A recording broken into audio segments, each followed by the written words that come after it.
Film की कहानी शुरू होती है और हम एक कपल को देख पाते हैं। लड़की का नाम नौरा और लड़के का नाम अलैक होता है। वो दोनों किसी वैकेशन के लिए अपनी कार से आगे बढ़ रहे होते हैं। अब उन दोनों को कार ड्राइव करते हुए बहुत देर हो चुकी थी, तो अलैक एक जगह पर कार को रोकता है जो किसी गांव की तरह नजर आ रहा था, लेकिन वहाँ पर उन्हें कोई भी इंसान नजर नहीं आता है। जब नौरा वॉशरूम के लिए जाती है तो उसे वहाँ पर कुछ टूटे मोबाइल फोन्स और कुछ चीजें नजर आती हैं। वो उन्हें देखकर बड़ी हैरान थी और वहीं पर हम एक इंसानी खोपड़ी को भी देख पाते हैं जिस पर नौरा की नजर नहीं पड़ती। इसके बाद एक बार फिर से नौरा और अलैक अपनी उस जर्नी को कंटिन्यू करते हैं। दरअसल अलैक भी नहीं जानता था कि वो किस रास्ते पर आगे बढ़ रहे हैं। उन्होंने उस मंजिल तक पहुंचने के लिए एक शॉर्टकट लिया है। अब वो थोड़ा सा और आगे बढ़ते हैं, लेकिन उन्हें आसपास भी अभी तक कोई इंसान नजर नहीं आया था और न ही उन्हें किसी तरह का रेस्टोरेंट या गैस स्टेशन। दरअसल उन लोगों की गाड़ी का फ्यूल भी खत्म होने वाला था, लेकिन तभी थोड़ी दूर जाने पर उन्हें एक रेस्टोरेंट नजर आता है जहाँ पर वो लोग खाना खाते हैं। वहीं पर उन्हें एक अजीब सा आदमी नजर आता है जो नौरा को बताता है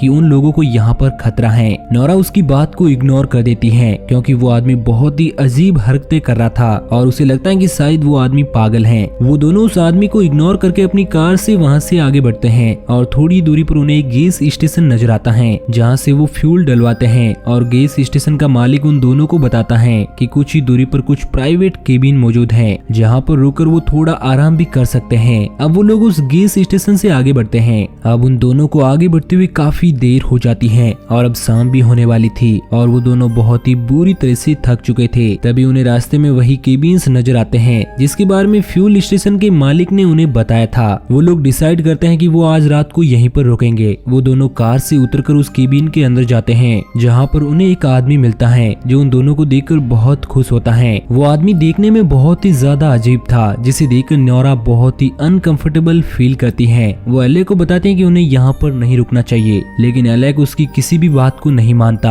और वो उस आदमी को रूम दिखाने के लिए कहता है। वो आदमी उन दोनों को एक रूम दिखाता है और वहाँ से चला जाता है। अब रात होती है तो नौरा और अलैक दोनों आराम कर रहे होते हैं। वो चैन की नींद सो रहे होते हैं। तभी एक आदमी उनके बेड के नीचे से बाहर निकलता हुआ नजर आता है जिसने अजीब तरह का किसी जानवर का फेस पहना हुआ था और वह नौरा और अलैक को बड़ी गौर से देखता है और यहीं पर ये सीन कट हो जाता है। अगली सुबह होने पर जब नौरा की नींद खुलती है तो वो अपने आप को एक पिंजरे में पाती है और ये पिंजरा ओपन स्पेस में मौजूद था। नौरा कुछ भी समझ नहीं पाती है कि वहाँ पर जानवरों के फेस पहने हुए कुछ आदमी आते हैं और नौरा को नहलाने लगते हैं। नहलाने के बाद वो उसे एक रूम में ले जाते हैं जहाँ पर उसे बांध कर आर्टिफिशियल तरीके से प्रेग्नेंट कराने लगते हैं। वो किसी और इंसान का स्पर्म उसके प्राइवेट पार्ट में इंजेक्ट करने लगते हैं। नौरा को ये सब बहुत ही अजीब लग रहा था और उसे समझ नहीं आता है कि आखिर उसके साथ क्या हो रहा है और ये लोग कौन हैं जो उसे इतनी बड़ी बेरहमी से पीट रहे हैं। और अब नौरा को वहाँ से शिफ्ट किया जाता है और नौरा को एक दूसरे रूम की तरफ ले जाया जाता है। जब नौरा को वो लोग ले जा रहे थे तब नौरा रास्ते में नोटिस करती है कि उस फार्म में उन लोगों के जैसे ही कई और लोग काम किया करते हैं और थोड़ी दूरी पर उसे एक औरत भी बंधी हुई नजर आती है और एक आदमी भी नजर आता है जो कि इंसान को काट रहा होता है, जिससे नौरा बुरी तरह से डर जाती है। और इसके बाद नौरा को एक दूसरे रूम में ले जाकर बंद कर दिया जाता है। हम उसी रूम के पास में और कुछ लोगों को देखते हैं जिन्हें नौरा की ही तरह पिंजरे में कैद किया गया है। वहाँ पर बहुत सारे लोग मौजूद हैं जिन्हें जानवरों की तरह ट्रीट किया जा रहा है और वहीं पर अलैक को भी रखा गया था।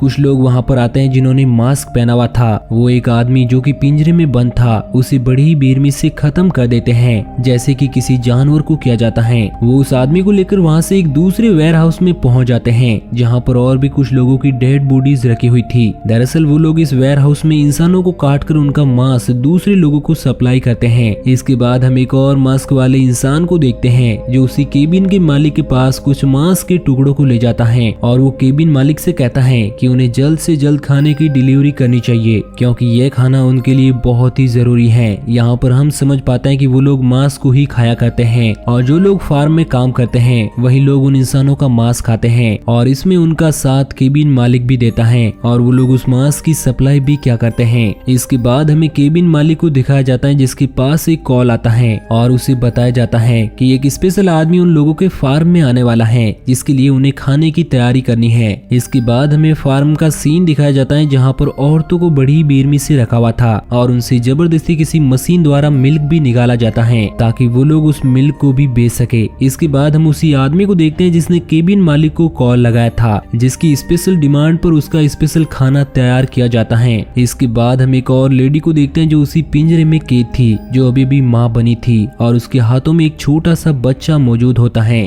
उस फार्म में उस लेडी की तरह बहुत सारी ऐसी प्रेग्नेंट लेडी मौजूद थी जिन्हें आर्टिफिशियल तरीके से माँ बनाया जा रहा था। तभी वहाँ पर मास्क पहने हुए कुछ लोग आते हैं जो उसके हाथों से उस बच्चे को छीन लेते हैं और उस बच्चे का वजन करते हैं और उसे मारकर एक बॉक्स में डालकर वहाँ से ले जाते हैं। दरअसल वो लोग उस बच्चे की बॉडी को भी उसी स्पेशल खाने के तौर पर सर्व करेंगे। उसी रूम में हम एक आदमी को देख पाते हैं जो अपना मास्क उतारकर उन्हीं औरतों का दूध पी रहा होता है जो उन्होंने आर्टिफिशियल तरीके से उनकी बॉडी से निकाला था। वो उसी रूम में मौजूद एक महिला के पास जाता है जहाँ पर वो महिला उसे भला बुरा सुनाती है, जिससे वो आदमी गुस्सा होकर उस महिला को बड़ी बेरहमी से मार देता है। इसके बाद हमें नोरा को दिखाया जाता है जो उसी रूम में अकेली थी। तभी उसे ऐसा महसूस होता है कि उसकी साइड वाले रूम में भी कोई मौजूद है। जब वो झांक कर देखती है तो उसे एक घायल महिला नजर आती है जिसकी ब्रेस्ट पर दूध निकालने वाली मशीन लगी हुई थी और नोरा उस औरत से उस फार्म की सच्चाई पूछती है। वो औरत उसे बताती है कि यहाँ पर कई लोगों को कैद किया गया है और महिलाओं को किसी गाय या भैंस की तरह ट्रीट किया जाता है और उन महिलाओं को प्रेग्नेंट करके उनसे दूध निकालकर बेचा जाता है और उनके जन्म दिए गए उन बच्चों को वो लोग मांस के रूप में बेच दिया करते हैं। वो औरत उसे बताती है कि वो यहाँ पर करीब 2 साल से है और इस बीच उसे भी 2 बार प्रेग्नेंट कर दिया गया है, लेकिन अब वो लोग जान चुके हैं कि वो औरत अब और प्रेग्नेंट होने के काबिल नहीं है। इस कारण वो लोग किसी भी वक्त उस औरत को खत्म कर सकते हैं। वो औरत नोरा को बताती है कि वो और उसकी बेटी एस्ले अपनी किसी ट्रिप के लिए यहाँ से निकल रहे थे, तभी उन लोगों को भी नोरा की ही तरह कैद कर लिया गया।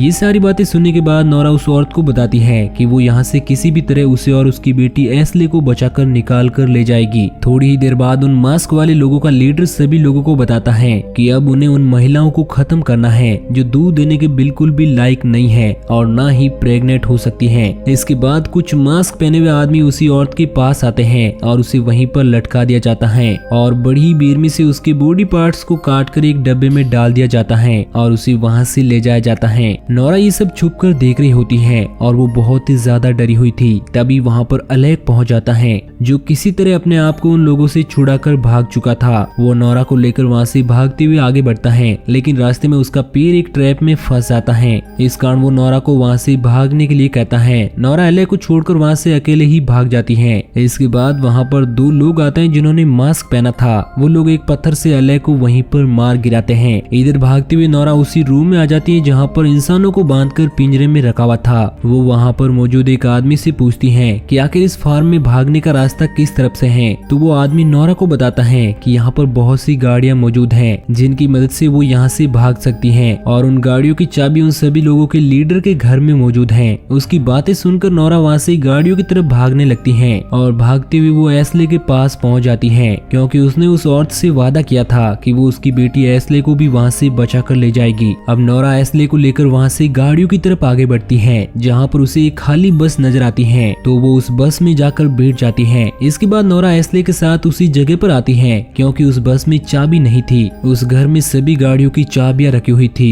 और दोबारा वो दोनों उस बस में जाकर बैठ जाती हैं। अब वो वहाँ से निकलने वाली ही थी, तभी वो दोनों पीछे मुड़कर देखती है तो उन्हें वहाँ पर बहुत सारे लोग नजर आते हैं जिन्होंने एनिमल्स मास्क पहने हुए थे। और अब नोरा और एस्ले समझ जाती हैं कि उन्हें अब किसी भी कीमत पर जिंदा नहीं रहने दिया जाएगा और उन्हें बड़ी बेरहमी से खत्म कर दिया जाएगा क्योंकि वो दोनों अब चारों तरफ से उन एनिमल मास्क पहने हुए आदमी से घिर चुकी हैं। और ये सीन यहीं पर कट हो जाता है। इसके बाद हमें नोरा और एस्ले को दिखाया जाता है जिन्हें डिनर टेबल पर किसी डिश के सामान रखा गया है और उन्हें उन्हीं मास्क वाले लोगों को सर्व किया जा रहा है क्योंकि उन लोगों ने बड़ी मेहनत से एस्ले और नोरा को वहाँ से भागने से रोका था और यही उन लोगों का इनाम है जो उनके सामने परोसा गया है। और इसी के साथ ये मूवी यहीं पर एंड हो जाती है।